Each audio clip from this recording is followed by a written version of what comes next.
Hello, my name is Rasmus Jørgensen and I'm senior researcher here at AgroIntelli. This morning I received some images from the plan you can see here in Wageningen. It was collected yesterday, I think, 5 o'clock p.m. You can see it here. 2 minutes of collection. And then Jakob, you will meet in Wageningen, he would like to have a presentation of the results. So now it's 4 minutes past 9. So I will try to do it so he has it at 10. Close call. So we had this plan, and it was collecting images. They didn't send me images of the collection, but it could have looked like this. This is me sitting in the car surveying our robot here in Denmark. Cleaning, mechanical cleaning, patch weeding based on a weed map. Here it's another picture from, I think it was yesterday. I was cleaning. I have a strip trial with sugar beets here and barley. Not sugar beets, faba bean and barley, and some flowers and some maize coming soon. But what you can see on the robot is something like this. It's driving in the field, if everything goes as we expect in Netherlands. And Jakob can tell you about it. We have a surveillance camera here. We have a crop eye here. The robot you're looking at will have 4. This one only have 2. 2 is a minimum. So the camera here is illumination. And then, for example, if I'm surveying the camera, I wasn't looking at the one in Netherlands. This was from Zealand. In night, total darkness, but I can see there's sugar beets here, so we were cleaning, band spraying sugar beets. So that will give you an idea. Here is the plan, and this morning or during the night the images has been uploaded, collected by the crop eye, and then I have analyzed them. This is fast due to my very restricted time. So here is the plan. Here is, in order to visualize it, we have a partner from a former project. If you Google CropWeed Maps, where I was kind of the technical head and the idea behind it when I was at the university. So based on that, we have received the images. I have uploaded it from our server to the CropWeed Map server, and then we generated the maps. To illustrate the virtual field tour we are integrating parts of in our coming commercial system in spring 23. So the idea is to extend your awareness. Just by looking at the density here, when it's red there's a lot of dicots, and when it's low there's not so much. So at the fair, if you have the orientation in your head, this is west, this is east. So if you walk the field going from west to east, no, from east to west, then the dicot density should increase. We could try to, where do I have it? Here. So if I look at that, then I will expect that this image, I can click and have a fast view on the images like this. So normally you will only collect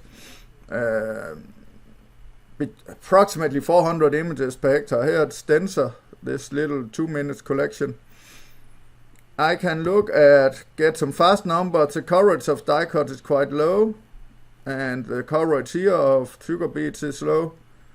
If I want to look at the image, I can just say, please let me look at it. And then I can navigate around. So here I shouldn't be able to see so many weeds. And here I don't get help, it's just the raw image. You'll look at help later.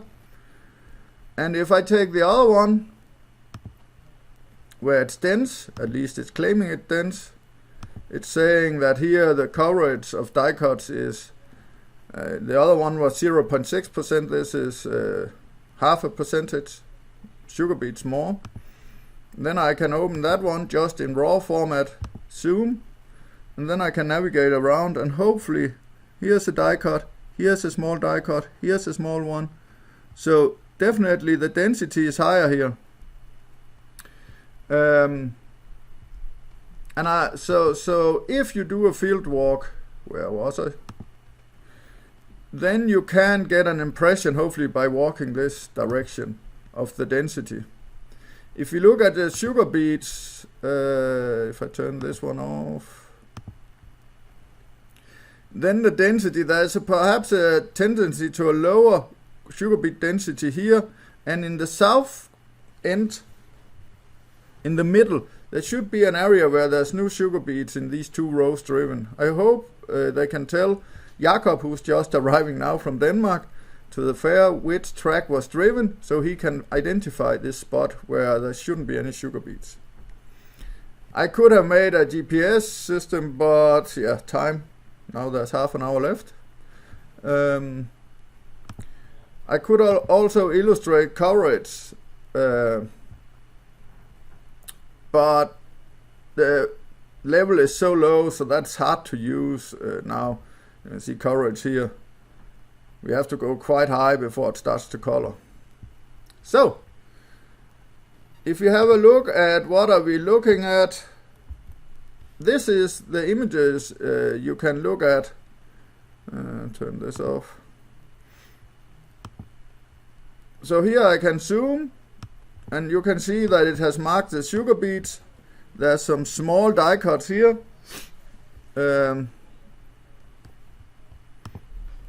Yes, and if I want the next image, here I filled out the bounding boxes. This is one of the ones where there's a high die cut density. Perhaps Jakob could share this album with you if you're interested. I can also put it in the comment link at the YouTube I'm making, and then you can have a look at it yourself, the images.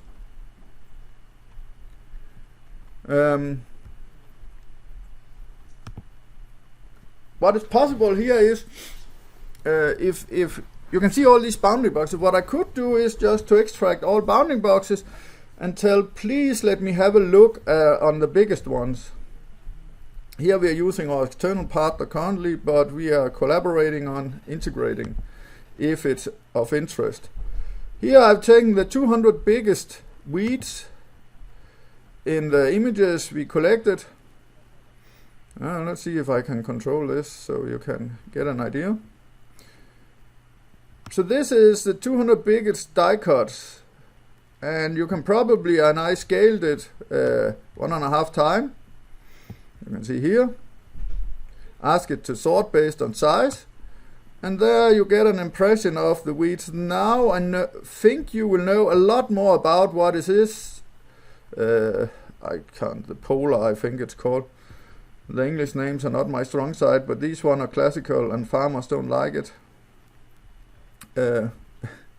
It's good for predators, so they're ready if something is coming, but that's another story. We could also have a look at die cuts. There was not, monocots, grasses. There's not so many there. There's a few, but it's really not a lot. And for sugar beets, here I ask it to take the 200. It's the same scale 1.5 times. So you see sugar beets seem to be a lot bigger than, let's see if I can get a clear picture, a lot clearer than, or bigger than the die cuts. And here I could also say, please show me the smallest one. See if I can get that. What's this? So this is the smallest sugar beet I have. 200 smallest. Come on. Yeah. If there's some misclassifications, I don't know if I can spot one. But of course, when it gets smaller, it's harder to classify. There's fewer features. So this here gives you an impression of what we are going to build with our CropWeed Map system, where we use CropEye to collect images, and we are working on making real-time analysis, so we are doing it on the fly. We don't need to retrieve all images, but we will always retrieve some images so you can verify, and we can verify if it's doing well. I think if you get a real-time system analyzing for weeds or crop, it's really important that you get some images to verify that everything is okay. So the blame game gets more clear if something goes wrong, or for us that there's something different in this crop, so we need to retrain the model. We can do that by the system we are building up here. Yes, I hope that was 10 minutes, close to 11, that this can give you some idea of what we are doing. And then Jakob can tell you more specifics or take your questions, and I will try to answer them if it's with regards to CropWeed mapping.